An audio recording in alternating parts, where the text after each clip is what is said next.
Hey guys, Bevan back here with another new video. It's going to be a different kind of video than I usually do. Usually come on here and talk about toys. I show you what I've bought, is mostly what I do. I also take you to card shows and stuff like that. But today I'm going to talk about movies, specifically movies I watched in the month of July. We're going to call this my monthly Letterboxd wrapped recap. Is that what I'm going to call it? Something along those lines. I love to track things, so I go on Letterboxd. Every time I watch a movie, I rate it. Sometimes I even review it on there. Not very long, in-depth reviews, just, a couple lines. But I figured, why not share my love of movies with my YouTube audience? So, luckily for this first try at this kind of video, July was actually really low in terms of the quantity of movies that I watched. Judging by my scores, also kind of low in the quality, but normally I watch, 15-ish movies a month, and for July I've got 1, 2, 3, 4, 5, 6, 7, so about half of my usual output. So, if you like this video, or if you don't like this video, please let me know in the comments, because if nobody likes it, I'm not going to keep doing it. But if like 2 of you say, hey, really like this video, I'll do it again and again and again until people tell me to stop doing it. But before we get into the movies, a word from our sponsors. Hi, my name is Bevan Boychuk. I'm a realtor here in Regina with Coldwell Banker Local Realty. I recently went on my own as a solo agent, having been on a team for the last 14 months. So I am looking to, really make a name for myself here coming into the fall and winter of 2025. If you or anyone you know is in the market to buy, sell, or even just ask a real estate question, call me, Bevan Boychuk, at 639-999-4710. And now that we just paid a couple of the bills, let's get into the movies. I was on a real 90s kick in July, so a lot of these movies are from the 90s, including the first movie of the month, which was 1998's Hush. This movie stars Gwyneth Paltrow as the main character. In it, my memory filled up on my phone, so we're starting over with the review of Hush, 1998's Hush, starring Gwyneth Paltrow. She is the main character. She's the wife of the husband, obviously. She's also the mother-in-law of she's the daughter-in-law of the husband's crazy mother. Now, I gave this movie a 2.5 stars. It was a totally fine movie. However, it was nowhere near as scary as the description made it out to be, and nowhere near as sexy as I got from the poster. So more than being bad, it was just really disappointing. This is probably like a 3-star movie, but it just wasn't what I went in hoping for or wanting. Next, and for the first time, is 1997's I Know What You Did Last Summer. Yes, I bought a little bit into the hype of the new movie or series or whatever they're doing with that franchise right now. And I watched the original for the very, very first time. You guys have probably all seen this movie. It stars a bunch of teenage heartthrobs from the 90s. Jennifer Love Hewitt, Sarah Michelle Gellar, Freddie Prinze Jr., some other dudes.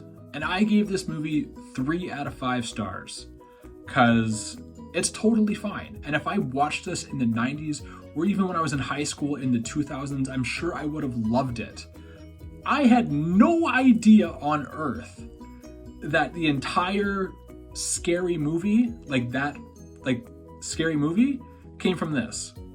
I knew it took a lot from Scream. I knew it took some from this. I didn't realize this was the whole movie, but that's fine. That's fine.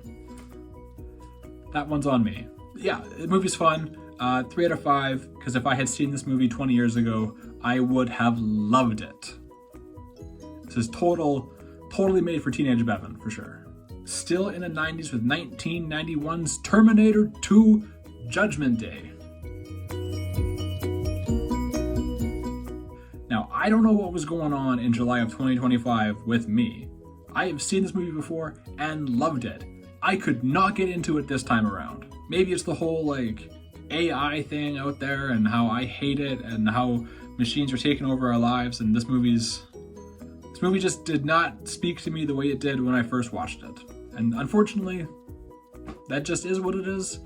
Maybe if I watch it again in a couple of years, I'll love it again. Who knows? Maybe I just had an off day that day. I do have depression. T2, 3 out of 5. Finally, stepping out of the 90s, I watched 2022's Pokemon the movie, the Arceus Chronicles, or Arceus Chronicles. I always get that mixed up.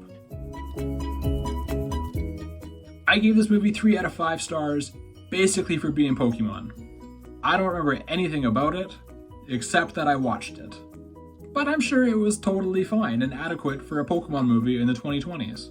Do I think you should go watch it? No, I do not. You can if you want to. I don't think you're going to have a bad time. I'm just not going to tell you to go do it. 3 out of 5 stars. And then, based on my scores for the month, this next one was apparently my favorite movie of July, and that was The Nun 2, which I gave 4 out of 5 stars. The Conjuring is my favorite horror franchise, and it's not even close for a second place. And yes, that includes the Annabelle spin-offs and the Nun spin-offs. I know a lot of people shit on the Nun. I'm a really big fan of them. I think there's a ton of atmosphere in those movies, and I just think they're really great. 2 more to go. Back to the 90s for this one. 1995's It Takes Two, starring Mary-Kate and Ashley Olsen and Kirstie Alley. I had no idea until watching this movie that Kirstie Allen was such a smoke show, but turns out she is. And this movie is awesome. I used to own it on VHS, and I watched it all the time because I think it's hilarious. I think the Olsen twins do a really great job playing their 2 very distinct characters. You have the rich girl princess kind of character. You have the literal street kid orphan character who then swap places, and I think both kids did a really great job for being, I don't know, they were probably like 7 or 8 in this movie, I think. Gave this movie 3.5 out of 5 stars. And the final movie of July 2025 in this month's Letterboxd Wrapped is 1946's The She-Wolf. Sorry, The She-Wolf in London, specifically. This movie was on a list of Universal monster movies, and it's called She-Wolf in London. So I figured, hell yeah, I love werewolves, I'll watch this movie. If you go into this movie wanting werewolves, you will be very disappointed, because I was. Not a single werewolf is in this movie. Not even an off-screen werewolf. I'm gonna spoil this movie that's 80 years old. The wolf is just a lady, not a she-wolf. 2.5 out of 5 stars. It wasn't a bad movie, it just wasn't a fucking werewolf movie. And that's it. Those are all the movies I watched in July of 2025. And please let me know if you liked this video, because if you did, I'll continue it. If you don't like it, I will not continue it. Because already for the month of August, I'm already at 5 movies, and it's the 11th. So I could probably hit 15 movies and talk about that for half an hour next month. That's up to you guys. What's the best movie you've watched recently? Let me know in the comments below when you're telling me feedback on this video. And until next time, folks, I'll see you in the next video, which I promise is going to be about that shield up there.